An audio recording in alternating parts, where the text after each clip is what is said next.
What's up everybody? I built this 4-foot by 4-foot tufting frame for $42, and today I'm going to show you exactly how I did it. Here's how to build a tufting frame, a simple step-by-step guide. Before we start, feel free to pause the video at any moment if I'm going too fast or you need to pause it and write something down. Other than that, I'm going to have the tools, the materials, and the material cost listed in the bottom left corner here. For the material cost part, I'm going to be rounding up a few cents here and there. So for example, if the item costs $3.97, I'm just going to round it up to $4 to make it simple. Use this as a reference for everything you need to build this frame. Thank you guys and enjoy the video. Alright, so here's all the tools and materials you need to build a tufting frame. Starting off with a power drill and a drill bit measuring in at 9/64 of an inch. This will be used to drill pilot holes into our wood, which I'll talk about later on in the video. A basic hammer, and that's it for our tools.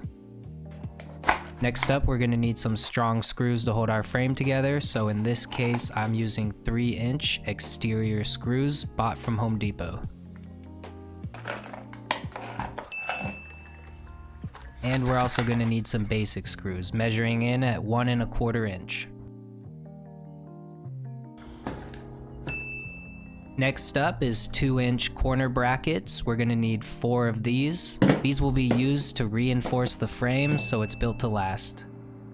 Some carpet tack strips. These can be found at Home Depot. We're going to need 2 packs of these, totaling a cost of $7. The purpose of these carpet tack strips is to hold the rug canvas in place on the frame. When I bring it up closer to the camera, you can see here that these little nails here is what holds the canvas in place.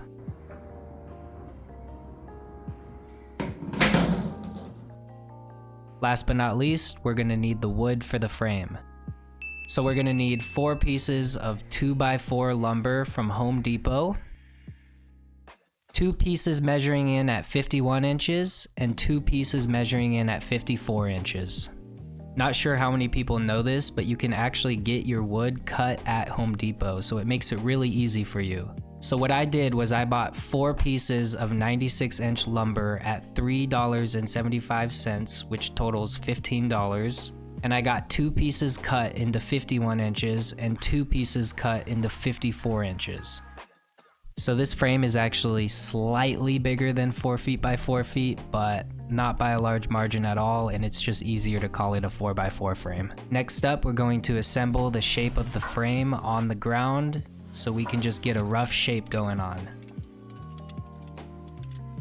It's important to point out that the 54-inch pieces of wood should be on the outside and the 51-inch pieces should be on the inside. Alright, now it's time to assemble our frame. So what we're going to do here is drill something called pilot holes. We're going to do this using our 9/64 of an inch drill bit. Pilot holes are drilled simply to prevent the wood from splitting or cracking when putting in the screws. As you can see, I already drilled the pilot holes, but I forgot to hit record, so I'm just doing it over again to show you how it's done. Next up, we're going to use our 3-inch exterior screws to assemble the frame together. Make sure the wood is nice and lined up before you assemble the frame, just to make sure you get a good shape. Now I'm just going to go around the rest of the frame, drilling pilot holes and then putting screws into those pilot holes. In case you didn't notice, that's my beautiful boy Moses watching me put this frame together. Once all the screws are drilled into the frame, you should be able to pick it up just like this. Next up, we're going to install the corner brackets. As I mentioned in the beginning of the video, these corner brackets are very important for reinforcing the structure of the frame so the frame is built to last. So we're going to use those 1 1/4 inch screws to install the corner brackets. When installing these corner brackets, you don't really need to drill a pilot hole because the screws aren't going to cause a split in the wood or anything. So here's what the frame looks like with all the corner brackets, and now we're going to move on to our last step of the frame assembly.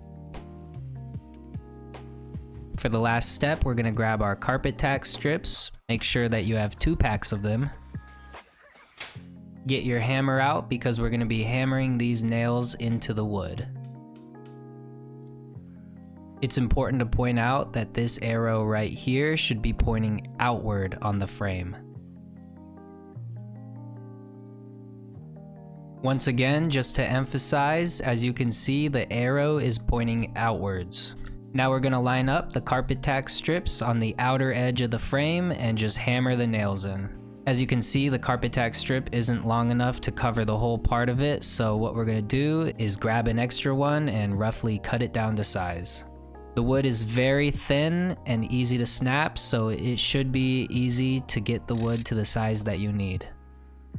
This next part is optional but highly recommended. We're going to use these 1 1/4 inch screws to reinforce the carpet tack strips into the frame. I've found that the nails that come with the carpet tack strips weaken over time, and I've actually had the carpet tack strips fall out of the frame while I was in the middle of working on a rug, so that's why I now reinforce them with extra screws so that doesn't happen. Once the frame is fully finished, I'd recommend testing it out by stretching some rug canvas over it. When stretching rug canvas, it's extremely important to make sure that you stretch it as tight as you possibly can. As you can see in this sped up footage, I'm going around the frame over and over again and stretching and re-stretching until it's tight as a drum. I think an early mistake that a lot of tufters make is they don't stretch their canvas tight enough, and it can cause problems like the canvas ripping and not being able to tuft straight lines.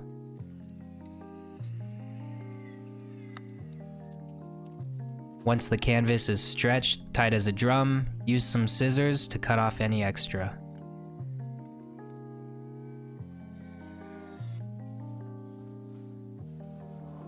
And there you have it, a brand new 4 foot by 4 foot tufting frame made on a budget of $42.